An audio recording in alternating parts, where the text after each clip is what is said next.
It's your host, Spook Benjamin, and we back again with another episode. Now, today or yesterday, Governor Newsom of California signed an executive order for removal of homelessness people in the streets. Ask me why didn't do it. We don't know, but we're going to get to the bottom of it. Let's get into it. After he issued an executive order that directs local authorities to begin dismantling homeless encampments. KTLA's Omar Lewis live now in Hollywood with those details. Omar, good morning. Jessica, good morning. Yeah, that executive order from the governor is aimed at dismantling thousands of homeless encampments, just like this one here on Hollywood Boulevard this morning. The move follows a landmark Supreme Court decision, which gave local leaders greater authority to remove homeless encampments. And this morning on X, Governor Newsom releasing a video statement about the new executive order. Take a listen. I don't think there's anything more urgent and more frustrating than addressing the issue of encampments in the state of California. Over the course of the last number of years, the state has stepped up, where in the past we provided no support, no resources to cities and counties to clean up encampments like this. Today, we've invested now over $1 billion in encampment resolution grants. The plan from the governor is now ordering California cities and counties to adopt local policies and to use. I got one question for Governor Newsom. It looked like Governor Newsom is chasing some clout. Yes, that's what it looks like. Governor Newsom of California is chasing some clout. Because they've been had the resources, they've been had the funding, they've been had the money, and the capital, all of that, to go ahead and get these homelessness off the streets. But now he want to come out and talking about oh yeah, we got $1 billion of funding. We're going to clean the streets of homelessness. What? Nah, it looked like Governor Newsom is chasing some clout. It looked like that. Use all available resources when it comes to how best to dismantle homeless encampments. It also encourages local governments to ramp up enforcement that emulates the state's models. Now, state agencies now provide 48 to 72 hours notice before clearing encampments, and personal belongings will be bagged, tagged, and stored for at least 60 days. The Supreme Court's decision has left cities in a conundrum, however, weighing the need for enforcement against the rights of those who have nowhere else to go. Enforcement also remains an unresolved issue, as the state cannot compel cities to adopt these new measures, but can only advise and incentivize them through funding control. Local leaders like LA's Mayor Karen Bass will now be trying to balance enforcement with compassion. Take a listen. This is going to be an interesting question about the difference between the state government policy and localities like Los Angeles, where Mayor Bass has said she doesn't want to use these anti-camping ordinances. There's no doubt that the Supreme Court's decision allows a state to do what Governor Newsom is doing here. You just still have to make sure that with respect to every other individual right, you aren't trampling on that. The streets of California. Oh, Governor Newsom is trampling on all the rights. He don't give a damn. Governor Newsom only care about himself and his comrades, his political comrades. That's it. You think Governor Newsom give a damn about California? He been let California go to hell. California is in hell right now. And they suffering. All the people in California are suffering. High taxes.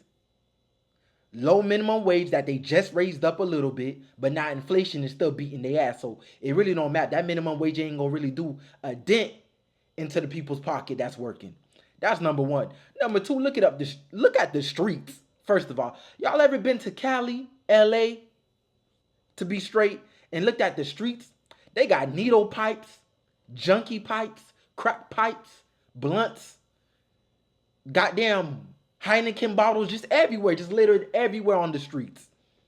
Then they got tents, blocks and blocks of homelessness tents all on the sidewalk. And y'all think now government Newsom, y'all governor is going to do something about this problem. This man is clickbait. He's hitting y'all with that clickbait marketing style. He's hitting y'all with that clout chasing style. That's what he's doing. I don't know what's up with California. I don't know if they got a spell. They done hit California citizens with a spell or with some voodoo. But I don't know why they keep voting this man into power. We don't know why. Get rid of Governor Newsom and let someone new and young take over and change this whole thing around. We don't know. Brains fried in California. California are home to an estimated 180,000 homeless people, the most in the nation. And these encampments are a stark reminder of the state's ongoing housing crisis. This sweeping order comes with its own set of limitations. Wait, did they just say there's 180,000 homelessness people in California? Jesus Christ. That's an epidemic right there.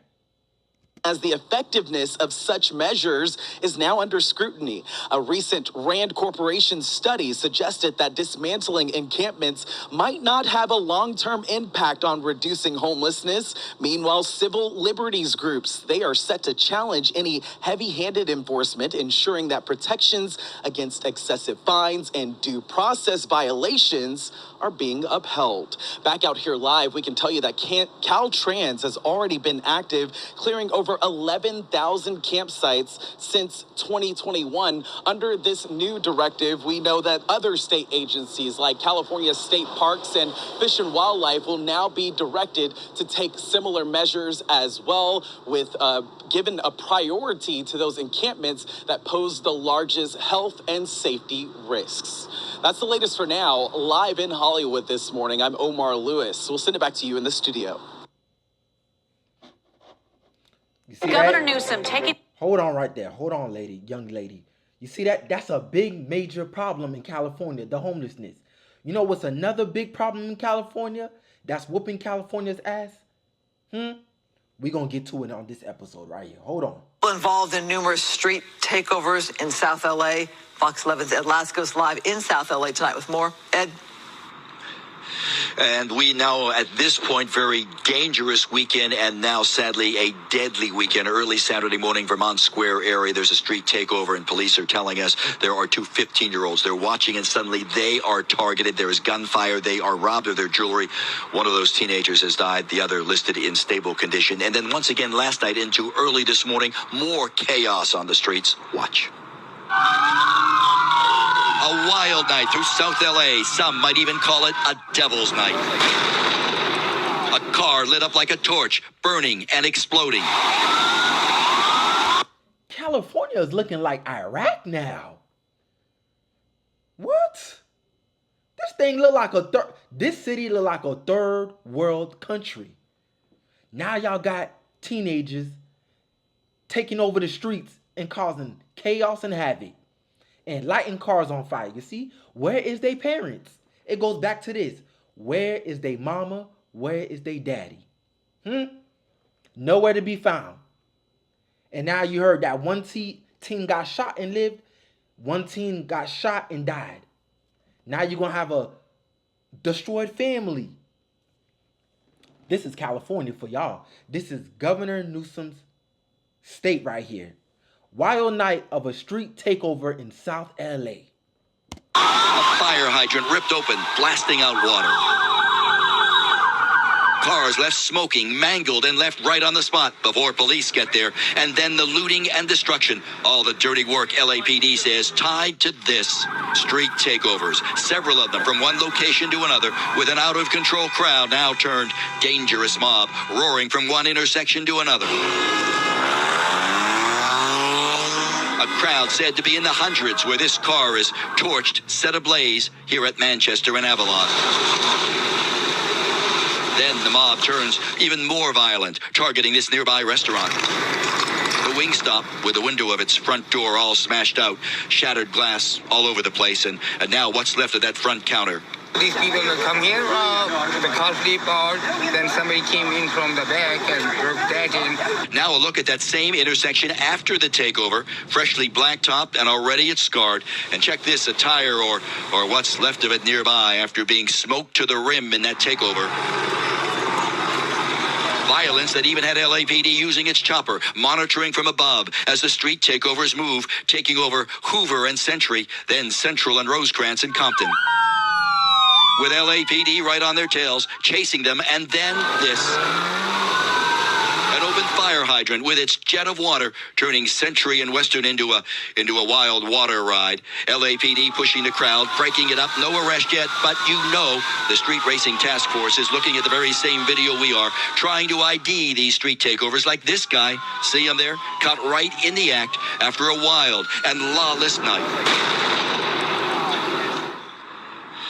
Whew, now live, how crazy is all of that, huh? LAPD investigating. We're told that LAPD, y'all letting teens, take over y'all streets like this?